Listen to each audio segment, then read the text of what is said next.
Hey, artists of Oli, President George Washington here, and today I want to talk to you about values. But I don't mean questions of right and wrong or how you ought to run your family. I want to talk to you about the parts of a picture that are light and dark and why it's important. See me here on the dollar? Pretty spiff picture. Not a photograph, of course, there weren't any cameras back then. By the time Abe came along, we had photography, but his picture on the $5 bill isn't a photograph either.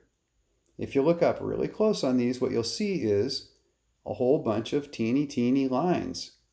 These are all scratched into metal plates by experts, and it takes hours and hours to do a tiny little section. But what you get is, where the lines are close together and wide, you get a dark area. And where the lines are far apart and narrow, you get a light area. And by controlling that, you can make things in your drawings look more three-dimensional, further away, closer to the person viewing the image. You can create a real sense of depth and volume just by controlling value. I'm going to show you how.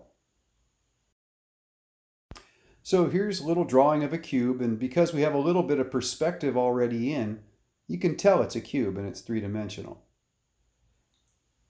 But if we add light and dark to the background and to the object, cast a shadow, suddenly it seems much more solid, and we get a sense of depth behind it too, as if there's a wall a couple of feet away back there. So this assignment is designed to get you up to speed on how you control the values and a little bit about where and why you want to put the lights and darks in a drawing so that you give it a sense of three-dimensionality. And it's also a really nice way to zone out, making careful lines and lose track of time. Using dark against light and light against dark in a drawing or a painting is called chiaroscuro, which is an Italian word that just means light and dark. Chiaro is light, oscuro is dark in Italian, chiaroscuro.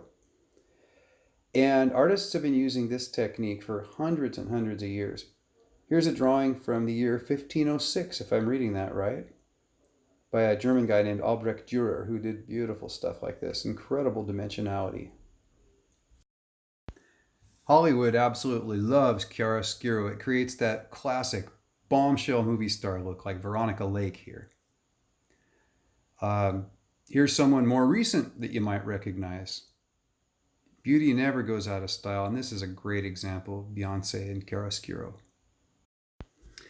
You know any musicians, or if you are one yourself, you know there's just really no getting around playing scales on that instrument.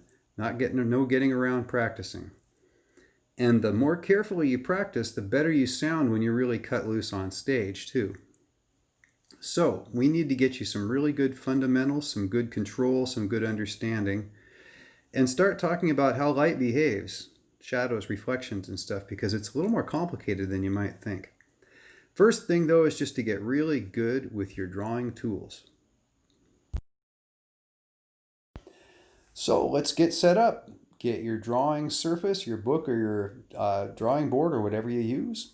Give it the title Value Studies 11-9, and unlike me, please do put your name on there. I forgot mine. Make a little box like this across the page, divide it into 5 or 6 pieces. It doesn't need to be more than that. And then we're going to start creating values and controlling from light to dark. Start with just one kind of a line like I did on the left box. Keep it the same weight. Don't push too hard on one or soft on the other. Keep them the same distance apart.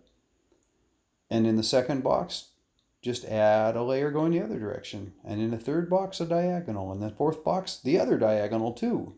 In the fifth box, I just tilted a little bit different so it wasn't pointing exactly the same way as any of the lines and did one more layer. And you can see how that just builds up to form light and dark. All right, for your second row here, draw a line, just a few lines in the box. And in the second box, draw a few more. Don't use any more pressure on your pencil, just add more lines. Third box, a little closer together. Fourth box, a little closer together. And in a fifth box, practically touching each other. That's another way you can build up a dark value. Your third row here is going to use lines that stay the same distance apart, but you start with the lightest pressure you can manage and then just up it a little bit on each one. This one takes more control than the others, I believe. The other thing you're going to find is if you notice box 4 and box 5 hardly look any different from each other. The reason for that is because there's a limit to how dark you can draw with a number 2 school pencil. The lead simply won't go any darker than a certain amount.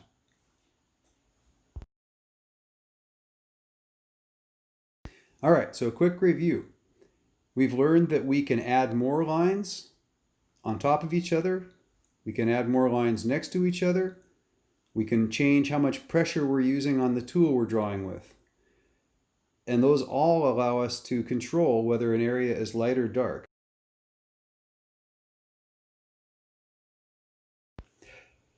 Okay, now I noticed some people had a little trouble with trying to get a view of a cube in perspective, which doesn't surprise me because we've never studied how to do that. And if no one's ever shown you, it doesn't make any sense to your eyes.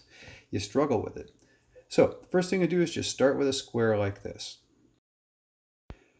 Now just make 3 little lines from 3 of the corners that are all the same direction, and they don't have to be very long.